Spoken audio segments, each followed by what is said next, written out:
Friday to you. It is December 10th and time for this week's Friday Funnies. Now, we're only about 2 weeks away from Christmas, and you would think that everybody would be on their best behavior in order to make it on Santa's nice list. But there were some naughty characters in this week's news, and they can fully expect to receive a lump of fossil fuel in their stockings. We have those stories along with the second edition of Dale's Countdown to Christmas. But first, here's the news. I love going to the library. I do. It's always quiet, it's filled with knowledge, and the homeless guys that hang out there don't really bother anybody. The one thing that you don't want to do, however, is to break the library's rules, especially if you live in Baytown, Texas. Jessica Few broke the rules. She failed to return her library books on time. Now, she wasn't just a week or two late. She was tardy by 7 years. So the library sent her a notice to appear in court. She failed to show up, so the Baytown police came and threw her in jail, where she has asked if she can borrow a couple of books to read while she's there. Up in Sheboygan, Wisconsin, a man in his late 70s went to kiss his wife goodnight when she bit off his tongue. Ouch! So the guy went to call police, but obviously they couldn't understand a word he was saying.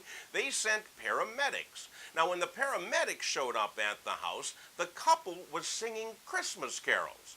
And when they went to approach the man, the tongue-biting wife threw a cup of coffee on them. Eventually, the man was taken to the hospital to have his tongue reattached, and the wife was taken into custody. My question is, how do you sing Christmas carols without a tongue? He must have had that one part in The Little Drummer Boy. Pa-ra-ba-bum-bum. Let me do that for you again. That was fun. Pa-ra-ba-bum-bum. Christmas carols without a tongue. All right, sometimes a book just isn't enough. Raymond Taylor is a part-time instructor at the Kennesaw State University a little bit north of Atlanta. He was teaching an accounting class when for some reason he decided to take off all of his clothes and stand in front of the class naked. Needless to say, the police were called. They came and arrested him for public indecency, and they asked him, "Why did you do that?" His reply was, "I was just demonstrating the concepts of fixed assets and being in arrears."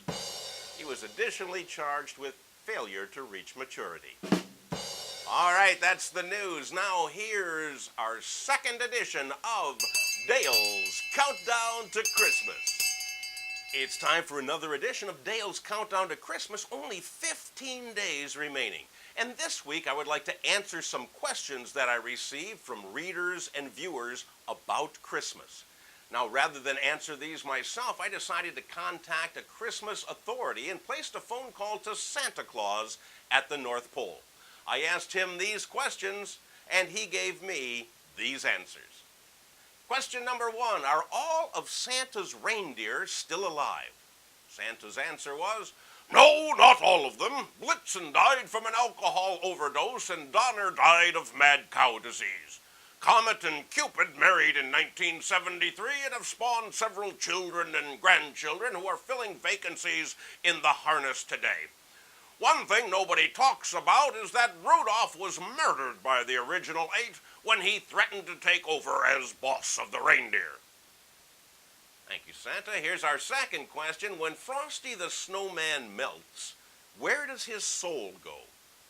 Well, Frosty seems like a nice guy, so I'd imagine his soul would go to someplace nice, maybe an ice sculpture on a cruise ship. If he was a bad snowman, then his soul would go someplace bad, like into the ice cube at the bottom of a urinal. Our next question, Santa. I've heard that the cost of the items mentioned in the 12 Days of Christmas song has gone up again this year. What's going on there? Santa's reply, well, every year about this time, some knucklehead calculates the costs of the gifts mentioned in the 12 Days of Christmas song, as if anybody is in their right mind is going to go out and purchase this stuff. If there was any market at all for it, we'd be overrun by a chain of 12 Days of Christmas R Us stores. But if you're a romanticist considering the purchase of these hideous gifts, you can blame the increased costs on the unions. The pipers piping and the drummers drumming are covered by the Musicians' Union. The lords a-leaping and the ladies dancing are members of Equity, and the maids a-milking are Teamsters.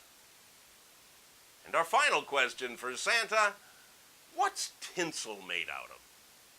Tinsel is made out of shredded elves, kind of like Soylent Green.